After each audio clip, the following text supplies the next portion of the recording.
Everyone, I'm Gem Yasmin K from BSCD2C. My topic is pollution. Ano nga ba ang pollution? Ang pollution ay mga pagkakaroon ng mga makakasamang bagay gaya ng usok, basura, chemical sa kapaligiran na maaaring makasama sa tao, hayop at halaman at kalikasan. Air pollution.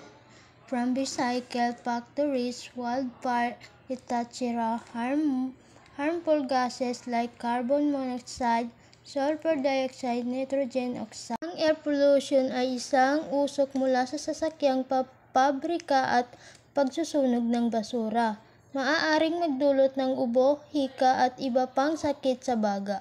Soil pollution due to chemical waste, pesticide, heavy metals. Soil pollution ay isang basura at chemical na tinatapon sa lupa, nakakasira ng tanim at maaaring makakaapekto sa pagkain natin. Noise pollution, excessive noise from traffic construction industry.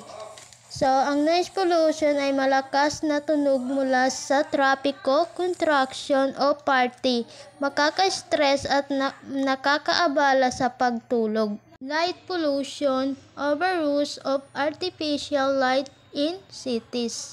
So, labis na artificial na ilaw na nakaka-istorbo sa kalikasan. Number 6 is thermal pollution, often from industrial facilities releasing na hot water into natural bodies of water. Ang thermal pollution ay init galing sa pabrika na inilalabas sa mga ilog o dagat na maaaring makakasira sa mga isda, halaman at sa tubig. Is causes.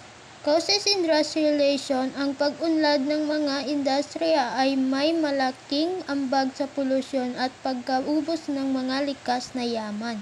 Is urbanization, ang paglaki ng mga lungsod ay nagdudulot ng pagdadami ng basura, polusyon at pagkawala ng mga natural na tirahan. Use of fossil fuels, ang labis na pagdepende sa mga fossil fuels, langis, carbon, natural gas ay pangunahing sanhi ng pagdami ng greenhouse gases at pagbabago ng chemicals. Next is poor waste management. Ang di-epektibong sistema ng pagtatapon ng mga basura station, ang pagpuputol ng mga puno ay nagdudulot ng pagkawala ng biodiversity, pagguho ng lupa at nakakaapekto sa carbon cycle. Solution, use renewable energy. Ang paglipat sa mga renewable energy resources. Next is reduce, recycle. Ang pagsunod sa mga prinsipyo ng reduce at recycle ay nagpapababa ng basura environment laws. Papatupad ng batas ang mahigpit na mga regulasyon at epektibong pagpapatupad ay nagpapahalaga para sa mga pangangalaga sa kapaligiran. Is promote public transportation.